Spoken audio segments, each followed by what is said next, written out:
Hello, we are live, and welcome to chapter 23. We're in the home stretch.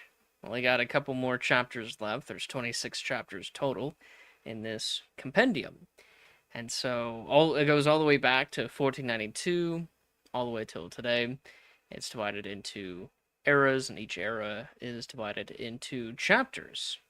So we've covered chapter 1 all the way through to what we're going to be talking about today, which is chapter 23, the final chapter of the Cold War era.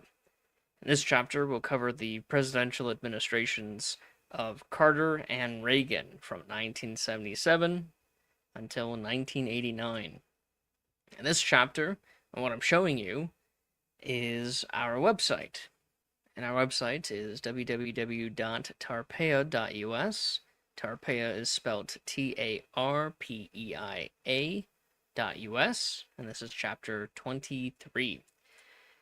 This chapter is divided into sections, and each section has its own interactive timeline, like what I'm showing you here. So this is a timeline of the Carter administration. I got a bunch of primary source documents and events on the timeline that I'm going to be going through. And then the next section is going to cover the Reagan administration, both terms. And so I got a bunch of documents for that as well. Now, this is still a work in progress. And so if there's any documents, any events, any primary source documents that you can find for this chapter or any chapter that you do not see on the compendium, please let me know, send me a link to the full text of the document, and I'll be more than happy to add it to the timeline, to the compendium. So, let's get into this section. The first section of this chapter is called Peaches and Cream, which is a reference to Carter, Peaches, Georgia, and Cream, Mondale from, I think, Minnesota. And so, that's why Peaches and Cream, and also not just peanuts, were, I'm not sure if they're called slogans or just, I guess, things that people said during the Carter administration. So let's get into this section. You have Jimmy Carter's presidential presidency was defined by moral idealism colliding with geopolitical and domestic instability at home and abroad. Carter's emphasized human rights and diplomacy, brokering the Camp David Accords, yet continued U.S. support for the Iranian monarch, the Shah of Iran, contributed to the 1979 Iranian Revolution and the ensuing hostage crisis, which paralyzed his final year in office and culminated in the failed rescue attempt, Operation Eagle Claw, at home. At home, the 3 Mile Island nuclear accident and persistent energy shortages underscored economic anxiety, while Carter's crisis of confidence speech captured a nation unsettled by inflation, stagnation, and declining trust. Abroad, the Sino-Soviet split reshaped Cold War alignments, even as the Soviet invasion of Afghanistan shattered détente, prompting Carter to impose sanctions, boycott the Moscow Olympics, and redefine American strategy on the eve of a conservative turn. So go to the first document that we have, which is Carter's January 20th, 1977 inaugural address, which you can watch directly from our timeline. We have the videos of all the inaugural addresses. If there is a video of one, we have it on the timeline, so you can watch it. See, one of the first addresses that Carter gives is to the OAS. The OAS is the Organization of American States. It's like NATO, but for the Americas, and doesn't really have much to do since the Americas isn't really at war with any countries, unlike NATO, when you have this neighboring countries fighting each other, like Russia and Ukraine. We have Carter's first address to the nation on energy. This is not his famous uh, address where he, I think this is not his famous one, where he talks about putting on a coat in the house instead of using your heater. So you have Carter's address at Notre Dame commencement.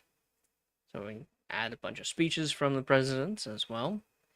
You have his second address to the nation on energy. I think this is the one where he says to put on a sweater. Carter will toast the Shah of Iran. So he toasts the Shah of Iran at the White House dinner, saying we look upon Iran's strength as an extension of our own strength, and Iran looks upon our strength as an extension of theirs. Earlier that day, protesters and police clashed, leaving over 100 injured. Carter's support of Iran will haunt his presidency and will have major consequences for American involvement in the Middle East.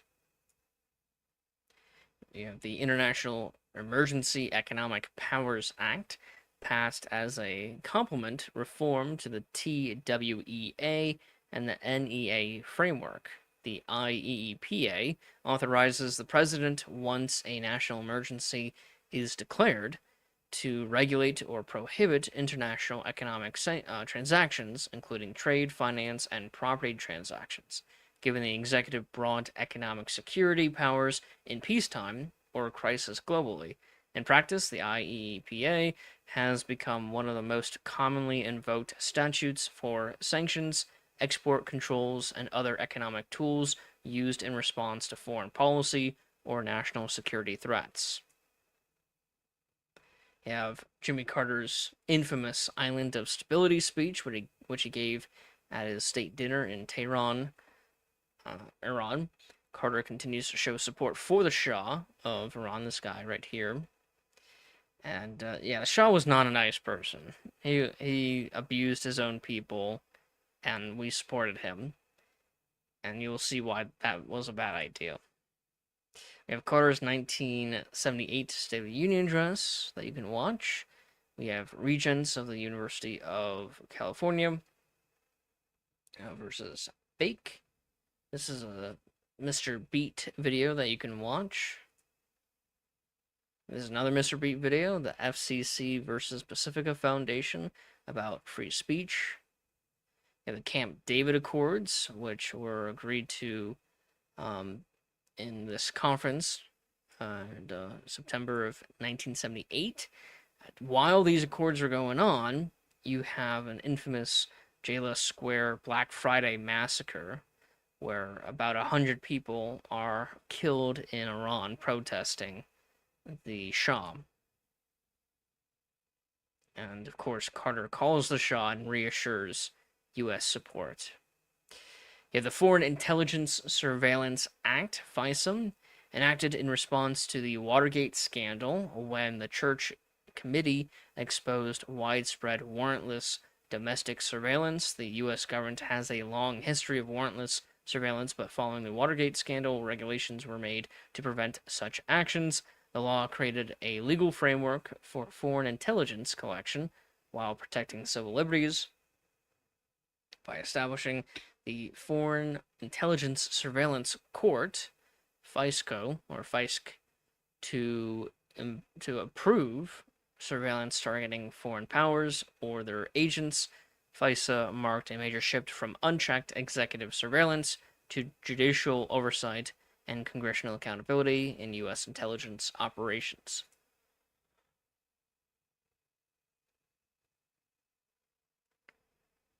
Let's see, we have Vietnam invades Cambodia. This is only a couple years after the Vietnam War ended. The Shah flees Iran into exile, and he'll go to the United States seeking medical treatment, although he will die shortly after. You have Carter's 1979 State of the Union address. Deng Xiaoping, the leader of Communist China, following the death of Mao earlier in the decade, visits the United States. The Ayatollah Khomeini takes control of Iran. The revolutionary forces loyal to the Ayatollah take full control after the collapse of the Bakhtar government. You have the Sino-Soviet Treaty of Friendship, Alliance, and Mutual Assistance expires without renewal. So this is the Sino-Soviet split. It happens in 1979, and this happened just before the Sino-Vietnamese War. So Vietnam was friends with the Soviet Union, and now China, who used to have been friends with the Soviet Union, are now invading Vietnam, and they'll invade North Vietnam. Of course, that war only lasts a few months, or 1 month. See, China and USA establishes embassies during the Sino-Vietnamese War. You have the 3 Mile Island nuclear accident begins on March 28th, 1979. President's Commission on the accident at the 3 Mile Island. That's the Kemeny Commission.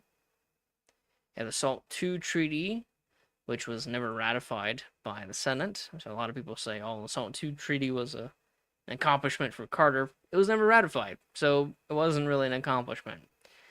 You have Carter's Crisis of Confidence speech that he gives in July of 1979. The Kemeny Commission report is published. You have the Greensboro Massacre, a deadly confrontation that occurred in Greensboro, North Carolina, when members of the KKK and National Socialist Party of America, the NSPA, shot and killed 5 demonstrators in a Death to the Klan march organized by the Communist Workers' Party. Starting in November of 1979, the Iranian hostage crisis begins. You have Reagan's candidacy announced. So this is going to be the start of the Reagan campaign. The USSR invades Afghanistan, beginning the Soviet-Afghan War. You have Carter's 1980 State of the Union address, Carter's speech on boycotting the Olympic Games in protest of the Soviet Union. And then you have Operation Eagle Claw, which ends in disaster. And this operation was to rescue the hostages in Iran. It fails, as 2 of the helicopters, or one helicopter crashed into a plane or something like that on the ground. And then, so we have Carter, he gives his address to the nation about that operation. We have Reagan's acceptance speech at the 1980 Republican National Convention. We have a couple campaign speeches of Reagan at Neshoba, and then this is Liberty State Park. Anderson versus Reagan, the first 1980 presidential debate. This is a third-party candidate. He will not be a serious candidate. It's just going to be pretty much Reagan and Carter running against each other. So you have the second presidential debate, which included Carter. Reagan gives an address. What does America want? You have a campaign ad. The time is now. You have Reagan's Vision for America speech that he gives that you can watch. The election of Reagan. Reagan beats Jimmy Carter. Reagan's 1980 victory speech. Carter's farewell address. And then Carter's final State of the Union address, which he does not give in person. He sends it as a written report to Congress. Now we go into the Reagan years. Let's Make America Great Again, 1981 and 1989. So this section is called Let's Make America Great Again. Reagan's presidency marked a decisive conservative turn, blending free market economics, assertive nationalism, and renewed Cold War confrontation. Reaganomics emphasized tax cuts, deregulation, and reduced social spending, while his firing of striking air traffic controllers signaled a dramatic shift in federal labor policy. Abroad, Reagan framed the Soviet Union as an evil empire, dramatically escalating rhetoric and military spending through initiatives such as the Strategic Defense Initiative, Star Wars. Yet in his second term, confrontation gave way to negotiation as Reagan worked with Mikhail Gorbachev through arms reduction summits, visited Moscow, and helped bring the Cold War to a negotiated end, reshaping the global order and redefining American power. At Reagan's first inaugural address that you can watch. At Reagan's address to the nation on the economy, so he's going to be promoting his Reaganomics idea. Reagan's first address on the program for economic recovery, this he gives to Congress. You have Reagan's speech that he gave just before his shooting at the AFL, let's see, speech at the National Conference of the AFL-CIO. Then we have Reagan shot and recovers from March 30th to April 11th, so about 2 weeks. And you can't watch this video on the timeline because it is age restricted, but you can watch it on our YouTube channel if you're signed up. Reagan's address on economic recovery, so he's going to continue be advocating for Reaganomics. Then you have the Economic Recovery Act of 1981. So we have this speech that he gave when he signed it. Reagan's intention to nominate Sandra Day O'Connor to the Supreme Court of the United States. Reagan gives remarks on the air traffic controllers strike. He will nominate the first woman on the Supreme Court. The Military Cooperation with Civilian Law Enforcement Agencies Act. Let's see. Clarified how the U.S. military could legally assist civilian law enforcement without violating the Posse Comitatus Act, and authorized the use of military equipment, facilities, training, intelligence sharing, and logistical support, particularly in areas such as counter-drug operations and national security, while still prohibiting direct military involvement in arrests or routine policing.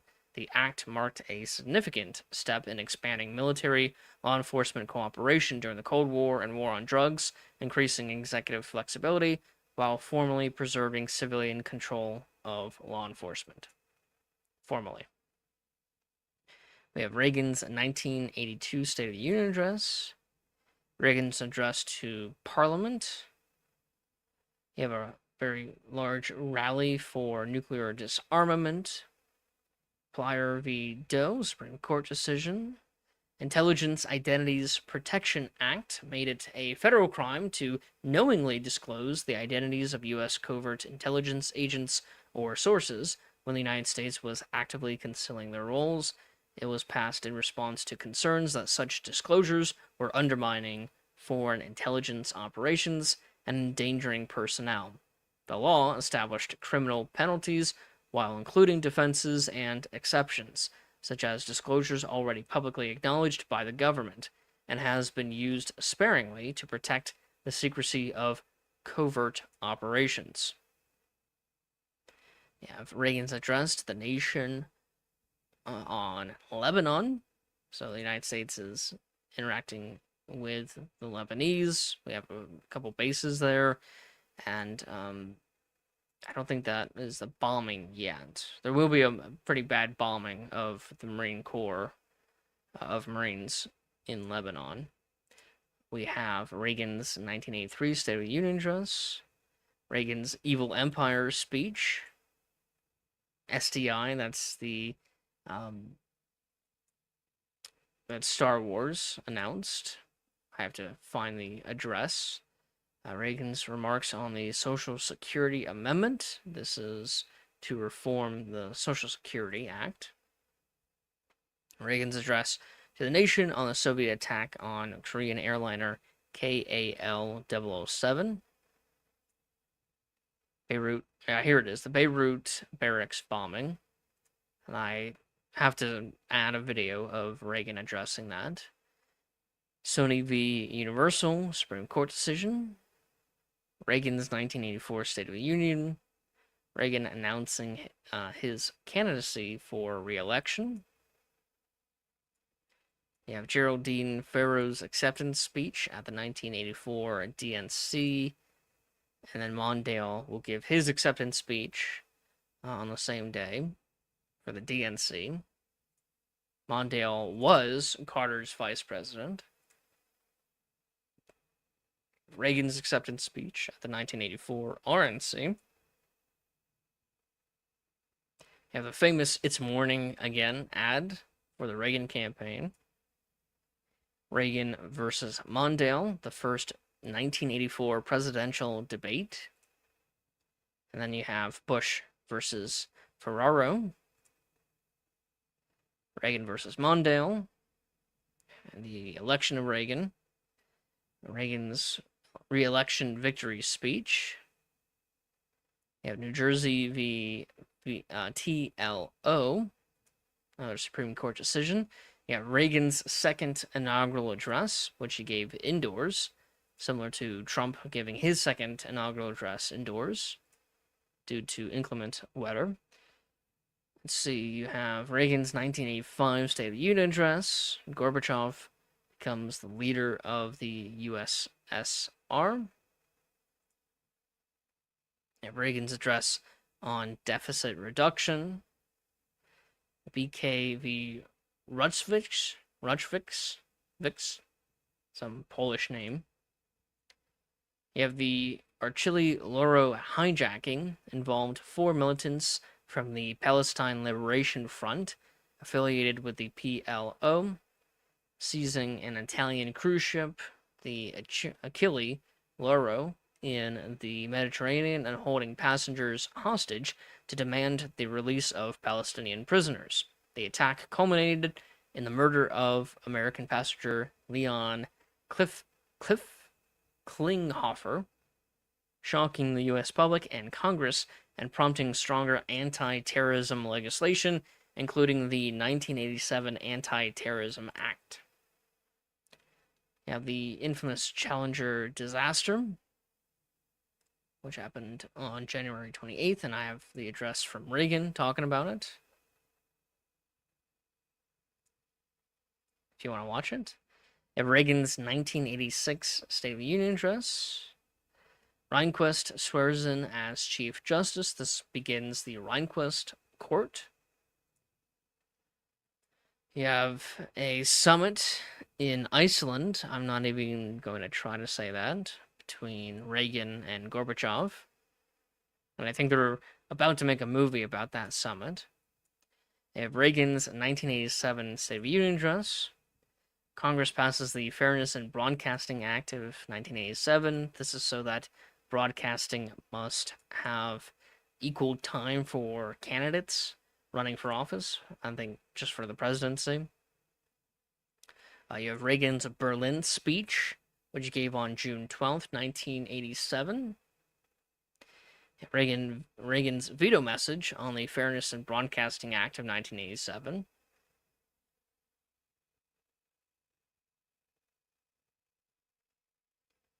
You have South Dakota v. Dole.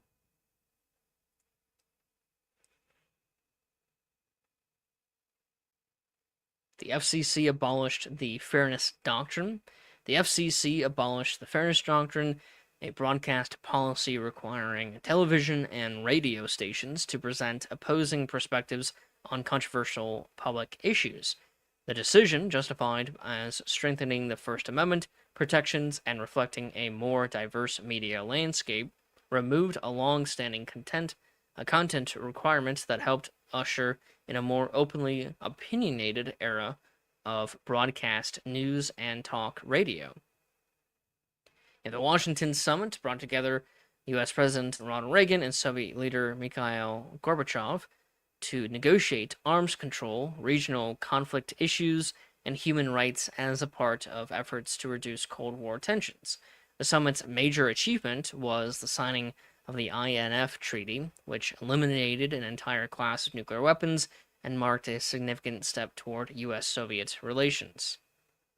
You have the Anti-Terrorism Act of 1987, adopted in response to violent incidences such as the Achille Lauro hijacking and congressional findings that the Palestine Liberation Organization and related groups engaged in terrorism affecting U.S. citizens.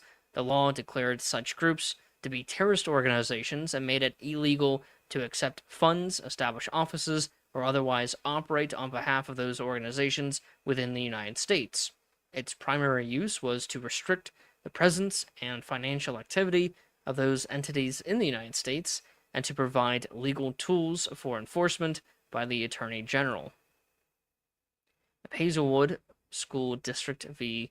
Kohlmeyer, Supreme Court decision. You have Reagan's 1988 State of the Union Address. You have Hustler Magazine versus Falwell. Reagan's address to the University of Moscow. So this is a pretty big step, especially during the Reagan era and during this chapter, for the president to actually be in Moscow. Morrison v. Olson, Supreme Court decision. Gorbachev's speech to the UN ending the arms race. So the Cold War is effectively over by 1988, going into 1989. So that's why we have this this chapter ending with the Reagan administration. Although there will be a few more agreements, like the Malta Summit in 1989 with Bush Sr. and Gorbachev. But the actual competition ends in 1988, going into 1989.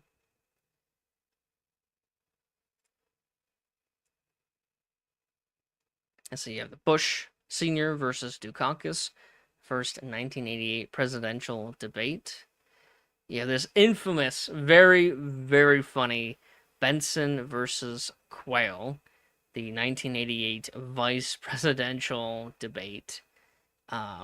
This is, if you know anything about, I encourage you guys to watch this debate. It's a very good debate for Benson, not so good for Quayle.